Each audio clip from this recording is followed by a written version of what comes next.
नमस्कार प्यारे विद्यार्थियों। स्वागत है आपके अपने इस यूट्यूब चैनल उदयवान सिंह यादव में। विद्यार्थियों, जो ये कोरोना काल है, इसके कारण से सभी शिक्षण संस्थान बंद हो चुके थे और हमने एक निर्णय किया कि हम अपने सभी विद्यार्थियों को घर बैठे उच्च क्वालिटी की एजुकेशन शिक्षा हम उन तक पहुंचाएं। तो साथियों, हमारा ये प्रयास है आप सब लोगों के हितार्थ।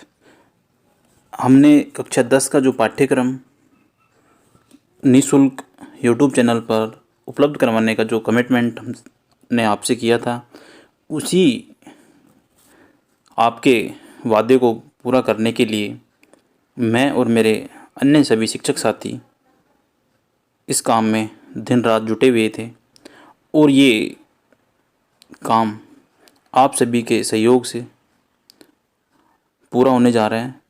तो आज इस कड़ी में हम कक्षा 10 जो क्षितिज पाठ्य पुस्तक हिंदी की है, उसका जो पहला अध्याय है सूरदास जी, उसके बारे में हम अध्ययन करेंगे। विद्यार्थियों, आपको नियमित कक्षाएं इस चैनल पर मिलती रहेंगी और नियमित कक्षाओं का जो विवरण है, शेड्यूल है, किस समय कौन से विषय की कक्षा आएगी, वो सब आपको व्हाट्सएप ग्रुप पर उपलब्ध करवा दी जाएंगी। और इस वीडियो के लिंक में टेलीग्राम चैनल का भी लिंक है, आप उसको भी ज्वाइन कर सकते हैं और वहाँ भी अपनी समस्याएं पूछ सकते हैं। साथियों, ज़्यादा कुछ समय नहीं लेते हुए मैं अपने अध्याय की ओर आगे बढ़ता हूँ। तो हिंदी जो पाठ्यक्रम है क्षितिज पुस्तक में, उसका पहला अध्याय है सूरदास जी। अब सूरदास जी के जो व्यक्तित्व एवं कृतित्व के बारे में हम इस पार्ट में चर्चा करेंगे। इस चैप्टर के 2 पार्ट होंगे। पहले पार्ट में हम सूरदास जी के व्यक्तित्व एवं कृतित्व के बारे में विस्तृत जानकारी प्राप्त करेंगे। उसके बाद जो अगला पार्ट होगा वो होगा भावार्थ व्याख्या प्रसंग के संदर्भ में। तो साथियों, मैं आपको यहाँ जो सूरदास जी का जन्म है वो विक्रम संवत 1540 में और निधन विक्रम संवत 1620 में हुआ। साथियों, इसमें भी कुछ मतभेद थे।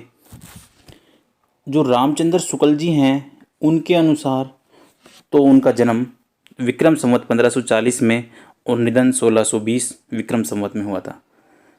पर कुछ हिंदी साहित्यकारों का मानना था कि इनका जन्म 1478 ईस्वी में और मृत्यु हुई थी 1583 ईस्वी में। साथियों, मैं आपको एक और बता दूं, जब ईस्वी सन में 57 ऐड कर दी जाते हैं, 57, तो वो विक्रम संवत में दृष्टिपात होता है। तो साथियों, हम इसके बारे में ज़्यादा विवादास्पद चर्चा नहीं करेंगे, क्योंकि जो अपने पाठ्यक्रम में निर्धारित संख्या हैं या निर्धारित जो विक्रम संवत दे रखे हैं, उन्हीं के बारे में हम चर्चा करेंगे। तो साथियों, इनका जो जन्म है, कृष्ण भक्त कवि सूरदास का जन्म विक्रम संवत 1540 में माना जाता है या माना गया था या हुआ था। इनका जन्म स्थान आगरा और मथुरा के बीच रुणुकता ग्राम माना जाता है। तो साथ ही छोटे छोटे क्वेश्चन हैं विद्यार्थियों, जो छोटे छोटे क्वेश्चन हैं वो आपके यहाँ से बनते हैं कि उनका जन्म आगरा और मथुरा के बीच किस स्थान पर हुआ था, क्योंकि इस समय छोटे क्वेश्चन भी आपकी परीक्षाओं में आएंगे। और कुछ विद्वान दिल्ली के निकट सिही ग्राम में इनकी जन्मस्थली मानते हैं। जो सिही ग्राम है उसमें भी इनकी जन्मस्थली को मानते हैं। इनके पिता का नाम रामदास बताया जाता है। अब इनके पिता का जो नाम था वो रामदास बताया जाता है। वार्ता साहित्य और भक्तमाल के आधार पर ये सारस्वत ब्राह्मण कहे गए। भक्तमाल और वार्ता साहित्य, जो भक्तमाल है वो नाभदास जी की रचना है, क्योंकि मैं इसके बारे में भी थोड़ा सा बता दूं। जो भक्तमाल है वो नाभदास जी की है, जो 1586 ईस्वी के समय रचित थी। अब इनके जो बारे में आगे बताए गए हैं, क्योंकि वार्ता साहित्य और भक्तमाल के आधार पर तो ये सारस्वत ब्राह्मण कहे गए थे। अब आगे जो क्वेश्चन आएंगे वो इस तरीके से भी बन सकते हैं, किंतु साहित्य लहरी में एक पद है। अब जो साहित्य लहरी है वो सूरदास जी की रचना है, साहित्य लहरी। अब इनके जो कृतित्व हैं उनके बारे में आगे चर्चा करेंगे, पर मैं आप बता दूं, साहित्य लहरी, सूर सारावली एवं सूर सागर, ये तीनों रचनाएं सूरदास जी की हैं। जिसमें ये पृथ्वीराज के अमात्य, अमात्य का अर्थ होता है मंत्री, अमात्य का अर्थ होता है यहाँ मंत्री, राजकवि चंद्रवरदाई के वंशज ब्रह्म भट्ट मालूम होते हैं। इस पद से बहुत सी बातें ज्ञात होती हैं। इसी पद के आधार पर कहा जाता है कि ये नेत्रहीन थे। नेत्रहीन, जिनके नेत्र नहीं, आंखें नहीं हो, कारण एक अंधकूप में, गहरे कुएं में गिर पड़े थे।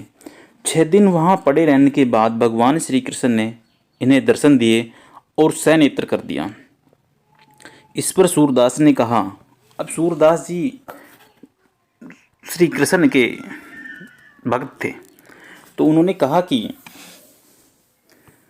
प्रभु, जिन नेत्रों से आपको या आपके दर्शन हुए हैं मुझे, अब मैं उनसे सांसारिक पापों को नहीं देखना चाहता। अब देखो यहाँ एक संधि भी है, ये जो सांसारिक शब्द है इसमें आप संधि भी कर सकते हैं। अब ये जो प्रत्यय भी हैं यहाँ, तो आप यहाँ इनको जो व्याकरणात्मक पक्ष हैं उनको भी देखेंगे। मैं इसको यहाँ विच्छेद करके लिख देता हूँ। संसार धन इक, क्योंकि इसके प्रत्यय के प्रभाव से इसके पहले वाले स्वर में वृद्धि हो जाती है और ये दीर्घ मात्रा में प्राप्त होता है। उनके निवेदन से नेत्र सदा के लिए बंद हो गए, लेकिन उन्हें प्रज्ञा चक्षु प्राप्त हो गए। प्रज्ञा चक्षु, अलौकिक दिव्य दृष्टि, जिनके नेत्र नहीं होते हुए भी, या अपन आम भाषा में उनको हृदय दृष्टि कहते हैं। सूरदास जन्म से अंधे थे, यह विवादास्पद है। इस संबंध में अधिकांश विद्वानों का मत है कि वे जीवन के अंतिम समय में अंधे हुए थे, क्योंकि इसका प्रमाण हमें इनके पदों से मिल जाता है।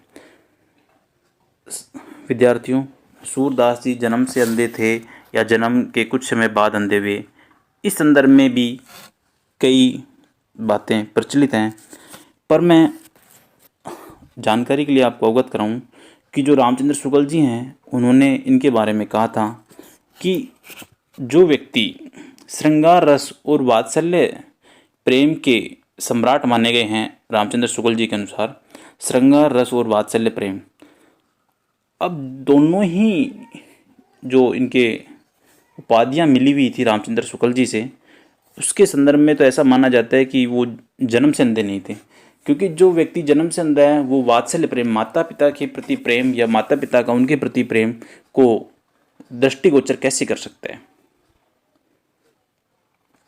और जो व्यक्ति श्रृंगार रस का रसिक हो,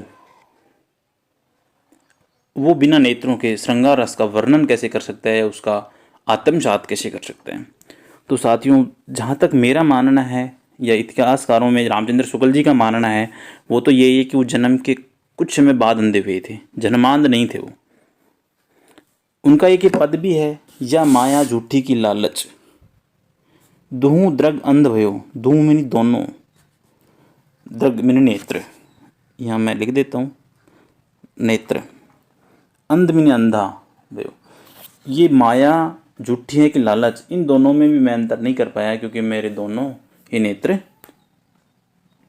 अंधे हो गए। क्योंकि जब व्यक्ति लालच और माया इनके बारे में जब कल्पना कर रहे हैं तो वो जन्मांध नहीं हो सकता। आचार्य वल्लभ ने अपने सिद्धांतों में सूरदास को दीक्षित किया और उसी समय से उनकी दास्य भाव की भक्ति सख्य भाव में परिणित हो गई। विद्यार्थियों, जो दास्य भाव की भक्ति थी वो सख्य भाव में परिणित हो गई। अब दास्य भाव की थी क्योंकि वो श्री कृष्ण जी को भक्ति मार्ग से अपना गुरु मानते थे, उनके अंदर समर्पित थे, वो स्वयं को श्री कृष्ण जी का दास मानते थे। अब आचार्य वल्लभ जी जो इनके गुरु थे, उनके दीक्षित करने से, उनके प्रभाव से इनकी भक्ति सख्य भाव, मित्र के भाव में, सखा भाव में परिणित हो गई। तो साथियों, अब ये जो सूरदास जी हैं, इनकी भक्ति तो सख्य भाव की थी। अब इससे अगला चैप्टर आएगा तुलसीदास जी का, उसमें जो तुलसीदास जी की भक्ति उदास्य भाव की है, और शायद एक चैप्टर और आएगा अपने हिंदी में मीराबाई का, वो माधुर्य भाव की भक्ति है। तो इनके बारे में भी हमें थोड़ी थोड़ी जानकारी प्राप्त हो जाती है। अपने गुरु वल्लभाचार्य की आज्ञा के अनुसार इन्होंने ईश्वर की कथा को भाषा में वर्णन करने का कार्य प्रारंभ कर दिया। सूरदास की उपलब्ध रचनाएं 3 हैं, मैंने पहले भी बताया था। पहली है सूर सागर, दूसरी है साहित्य लहरी, और तीसरी है सूर सारावली। अब जो सूर सागर, साहित्य लहरी और सूर सारावली, सूर सागर इनका प्रामाणिक अत्युत्तम एवं श्रेष्ठ काव्य ग्रंथ है। और जो अपना अध्याय है भ्रमर गीत से प्रसंग जो लिया गया है, वो भी सूर सागर से ही संकलित हैं, सूर सागर से ही लिया गया है, जो इनकी कीर्ति को अक्षय रखने के लिए पर्याप्त है। सूरदास ने ब्रज भाषा का प्रयोग किया है। इनके पूर्ववर्ती किसी भी कवि की भाषा में काव्य छटा न तो इतनी साहित्यिक है और न इतनी सौंदर्यपूर्ण है। अब मैं इनके जब अपन प्रसंग व्याख्या देखेंगे, विशेष देखेंगे, तो इन सबसे पहले आएगा कि इनकी भाषा जो भ्रमर गीत में है वो ब्रज भाषा है। कौन सी भाषा है? तो उनकी जो भाषा है वो ब्रज भाषा है। और उन्होंने जो उनके 4 पद हैं उनमें भी हम देखेंगे कौन सा रस है। तो रस जब हम पढ़ेंगे उनको, जब देखेंगे, तो साथियों मैं इसको आगे करता हूँ, क्योंकि हमें ये जानकारी भी बहुत ही आवश्यक है। अगर हमें उसको चैप्टर को पूरी तरह से आत्मसात करने के लिए हमें उसके सभी पक्षों को ध्यान रखना बहुत ही आवश्यक है। जो पाठ परिचय है उसमें हम देखेंगे कि जो प्रस्तावित पहले पद में कृष्ण और राधिका के प्रथम मिलन का वर्णन है। साथियों, जो प्रस्तावित जो पद हैं 4, उनमें सबसे पहला जो पद है उसमें कृष्ण और राधिका के प्रथम मिलन का वर्णन है।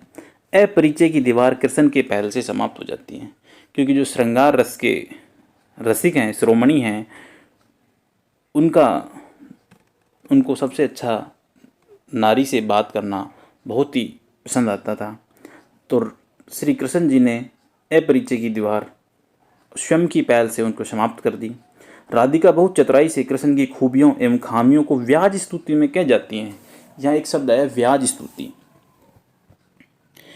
ये इसको हम तत्सम तद्भव की दृष्टि से देखें तो इसको ब्याज भी कह सकते हैं।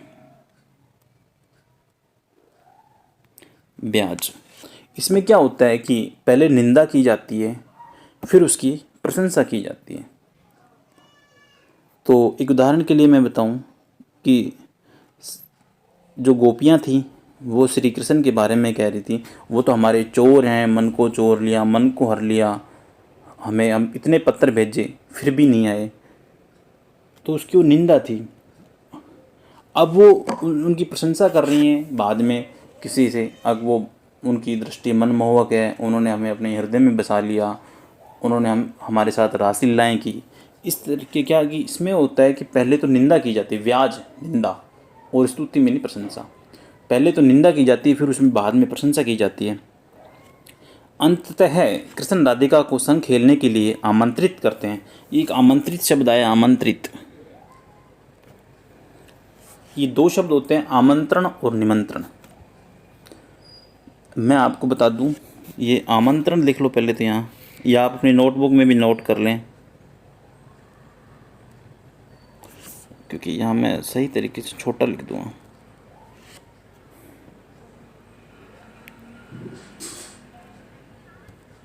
आमंत्रण लिखते हैं यहाँ, ये आमंत्रण हो गया और ये हो गया निमंत्रण। ये 2 शब्द हैं यहाँ, आमंत्रण और निमंत्रण। दोनों में हम देखें तो आमंत्रण तो वो होता है वह बुलावा जिसमें बातचीत करके और व्यक्ति बैठकर चला जाए, मतलब कि खाने पीने की व्यवस्था नहीं हो। और निमंत्रण वो होता है आए, खाना पीना हुआ, बातचीत हुई और वापस चले गए। तो अपने शादी ब्याह के जो कार्ड होते हैं, इनविटेशन होते हैं, उसमें सबसे यही बात महत्वपूर्ण होती है कि निमंत्रण पत्र भेजा जाता है, निमंत्रण शब्द लिखा जाता है, क्योंकि उसमें खाने पीने की व्यवस्था होती है। और आमंत्रण होता है बातचीत हुई, वार्तालाप हुई और अपने विचार रखे, उन लोगों के सुने और चले गए। तो साथियों, ये 2 शब्द थे कि हमें कुछ इन महत्वपूर्ण शब्दों को भी ध्यान में रखना होगा। शेष 3 पदों में उद्धव और गोपिकाओं के संवाद हैं। इसे भ्रमर गीत के रूप में जाना जाता है। भ्रमर गीत हिंदी साहित्य में अनुपम है। उद्धव निर्गुण ब्रह्मा के प्रवक्ता के रूप में गोकुल आते हैं, किंतु कृष्ण के सम्मोहन में डूबी गोपियों के विचार सुनकर उद्धव जी निरुत्तर हो जाते हैं। निहितानुत्तर। गोपिकाओं के उपालम उल्हाना विद्वग्ता से और करुणा से भरे थे। वो कटाक्ष कर रही थी, उल्हाने डाल रही थी उनके ऊपर, उद्धव जी के। तो यहाँ एक शब्द है भ्रमर गीत।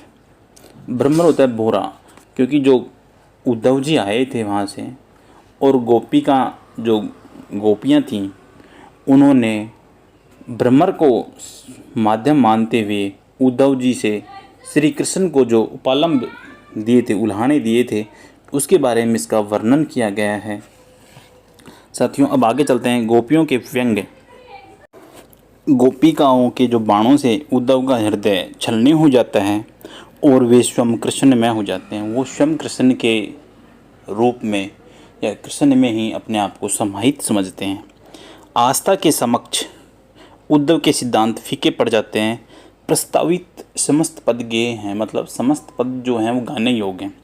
तो साथियों, विद्यार्थियों, प्यारे छात्रों, ये जो व्यक्तित्व एक कृतित्व था सूरदास जी का, उसका मैंने यहाँ बहुत ही संक्षिप्त शब्दों में यहाँ वर्णन किया और मैं उम्मीद करता हूँ कि आपको ये कुछ समझ में आया होगा और आपकी परीक्षा के लिए महत्वपूर्ण होंगे।